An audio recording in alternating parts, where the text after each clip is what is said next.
Prayer service ഇവിടെ നടക്കും. അതൊരു 1 മണിക്കൂർ സമയമെന്നാണ് നമ്മൾ കരുതുന്നത്.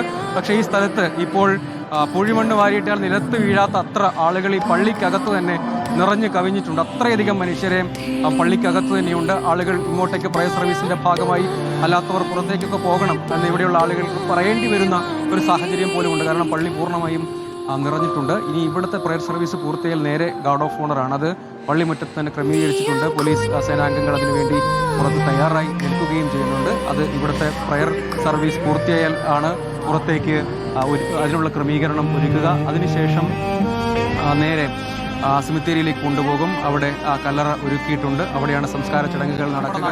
കാലങ്ങളായി നടക്കുന്നുണ്ട്.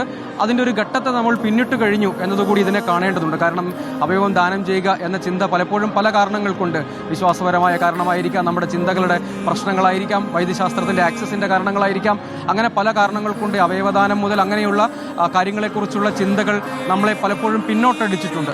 ആ ഘട്ടത്തെ നമ്മൾ പിന്നിട്ട് നമ്മുടെ ആരോഗ്യ മേഖലയിലുള്ള ചിന്ത, നമ്മുടെ ഒരു സമൂഹം എന്ന നിലയിൽ നമ്മൾ എത്രമേൽ പരിണമിച്ചു എന്നതിൻ്റെ ഒരു തെളിവ് കൂടി യഥാർത്ഥത്തിൽ ഇവിടെയുണ്ട്. ഇങ്ങനെയൊക്കെ ചിന്തിക്കാൻ മാതാപിതാക്കളെ പ്രാപ്തരാകും വിധം നമ്മുടെ സമൂഹം മുന്നോട്ട് തന്നെ ചലിക്കുകയാണ് എന്ന ഒരു പ്രധാനപ്പെട്ട കാര്യമുണ്ട്. അങ്ങനെ സ്വന്തം കുരുന്നിൻ്റെ അവയവങ്ങൾ പങ്കുവയ്ക്കാൻ കഴിയും വിധം രൂപപ്പെടുക, അങ്ങനെ നമ്മുടെ നാടിനെ തന്നെ സ്വയം പരിഷ്കരിക്കുക എന്നതൊന്നും ഒട്ടും എളുപ്പമായ കാര്യമല്ല. അത്തരമൊരു ചിന്തകളിലേക്കൊക്കെ നമ്മുടെ ചെറിയ കാര്യമല്ല. ഈ മല്ലപ്പള്ളി എന്നൊരു പ്രദേശത്ത്, ഒരു പ്രാദേശിക ദേശമാണല്ലോ, അത്തരമൊരു ദേശത്ത് ഇത്രയധികം മനുഷ്യർ വന്നു ചേർന്ന് ഈ പള്ളിയിലെ പ്രാർത്ഥനാ ചടങ്ങുകളിൽ പോലും ജാതിമത ഭേദമന്യേ ആളുകൾ ഇങ്ങോട്ടേക്ക് ഒഴുകിയെത്തിയതിൻ്റെ ഭാഗമാവുകയാണ്. അതിനൊരു കാരണമുണ്ട്. അതൊരു ഐക്യദാർഢ്യപ്പെടലാണ്.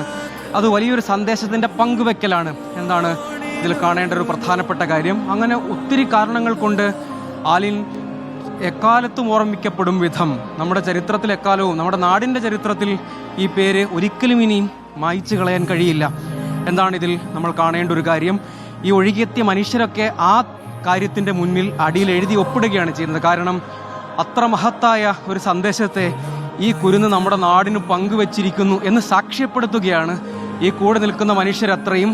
ഈ കഴിഞ്ഞ ഇന്ന് രാവിലെ 6 മണിക്ക് ആലിൻ്റെ ഭൗതികദേഹം ആശുപത്രി മോർച്ചറിയിൽ നിന്ന് പുറത്തെടുത്ത് തൊട്ടടുത്തുള്ള ചാപ്പലിലേക്ക് എത്തിച്ചപ്പോൾ പോലും ആ 6:30 സമയത്ത് 6 മണി മുതൽ പുലർച്ചെ മുതൽ കാത്തു നിൽക്കുന്ന അനവധി മനുഷ്യരെ അവർ കണ്ടു. അവരെല്ലാം നിറഞ്ഞ കണ്ണുകളോടെ ആളിന് അന്തിമോപചാരം അർപ്പിക്കാൻ, വിട നൽകാൻ, ഒരു നോക്ക് കാണാൻ അവിടെ കാത്തു നിൽക്കുന്നത് കണ്ട് വല്ലാത്ത ഒരു അമ്പരപ്പ് തോന്നി. പക്ഷെ അങ്ങനെ അമ്പരക്കേണ്ട കാര്യമില്ല. കാരണം അത്രയും വലിയ സന്ദേശം ഇതിനകം ആളുകളുടെ ഹൃദയങ്ങളിൽ എഴുതി വെച്ചു കഴിഞ്ഞു.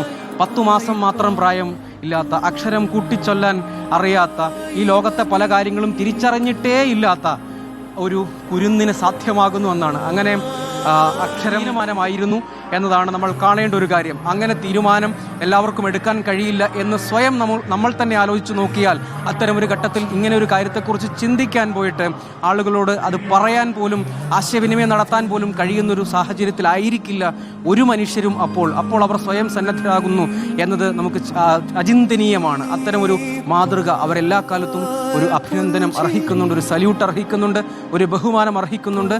അത് നമ്മുടെ നാടിന് മാത്രമല്ല, മുഴുവൻ മലയാളികൾക്ക് മാത്രമല്ല, ഈ വാർത്തയെ കാണുകയും കേൾക്കുകയും അറിയുകയും ചെയ്യുന്ന ഭാഷ വ്യത്യാസമില്ലാതെ, ജാതി മതഭേദമില്ലാതെ അനേകം മനുഷ്യരിലേക്ക് ഈ വാർത്തകൾ പ്രചരിച്ചെത്തുകയും അവർ ഇത് കേൾക്കുകയും ഫോളോ ചെയ്യുകയും ചെയ്യുന്നുണ്ട്. അവർക്കെല്ലാവർക്കും സ്വയം നവീകരണത്തിനോ തിരുത്തലിനോ അല്ലെങ്കിൽ പുതിയ പരുവപ്പെടലിനോ പുതിയ ബോധ്യങ്ങൾക്കൊക്കെ അവസരം ലഭിച്ചു എന്നതാണ് വളരെ പ്രധാനമായും നാം കാണേണ്ട